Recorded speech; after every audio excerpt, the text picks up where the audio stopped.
স্বাগত অধ্যয়ন একাডেমিতে। এখন আমরা দেখব 2026 সালের এসএসসি পরীক্ষার জন্য যে শর্ট সিলেবাসটা প্রদান করেছে সেটার হচ্ছে গণিত বিষয়ের শর্ট সিলেবাসটা 2026, তার মানে হচ্ছে এই বছর যারা ক্লাস 9-এ বার্ষিক পরীক্ষা দিয়ে 2025-এ যারা দশম শ্রেণীতে উঠবে তাদের জন্য যে সিলেবাসটা গণিতে তার শর্ট সিলেবাসে রয়েছে হচ্ছে দ্বিতীয় অধ্যায়, প্রথম অধ্যায় না, দ্বিতীয় অধ্যায়, যেখানে আলোচনা করা হবে সেট এবং ফাংশন নিয়ে।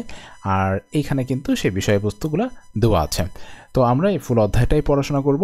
এরপর রয়েছে হচ্ছে দ্বিতীয় অধ্যায়ের পরে তৃতীয় অধ্যায়। তৃতীয় অধ্যায়টা হচ্ছে বীজগাণিতিক রাশি, আর বীজগাণিতিক রাশির মধ্যে এইগুলো আলোচনা থাকবে।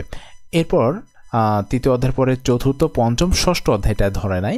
এরপর সরাসরি চলে গিয়েছে হচ্ছে সপ্তম অধ্যায় ব্যবহারিক জ্যামিতি। তার মানে এখানে রয়েছে কিন্তু সম্পাদ্য।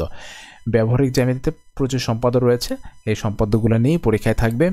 এরপর আছে অষ্টম অধ্যায় বৃত্ত, এই বৃত্ত নিয়ে আলোচনায় থাকবে। তার মানে হচ্ছে এইখানে আমাদের হলো বীজগণিতে আছে হচ্ছে একটা অধ্যায়, দুইটা অধ্যায়, এখানে দুইটা অধ্যায়, এখানে জ্যামিতি থেকে আছে হচ্ছে দুইটা অধ্যায়। আর এইখানে নবম অধ্যায় থেকে আসছে, নবম অধ্যায় আছে হলো ত্রিকোণমিতি। তো ত্রিকোণমিতিক অনুপাত এটা নবম অধ্যায়তে থাকবে।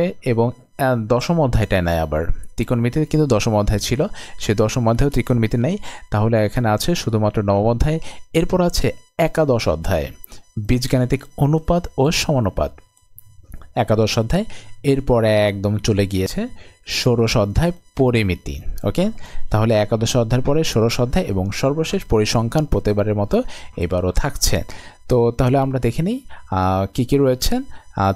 তৃতীয় অধ্যায় রয়েছে, দ্বিতীয় অধ্যায় রয়েছে, তৃতীয় অধ্যায় রয়েছে, সপ্তম অধ্যায় রয়েছে, অষ্টম অধ্যায় রয়েছে, এরপর নবম অধ্যায়, এরপর একাদশ, ষোড়শ এবং সপ্তদশ অধ্যায় রয়েছে।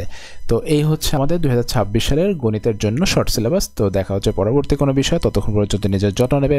আল্লাহ হাফেজ।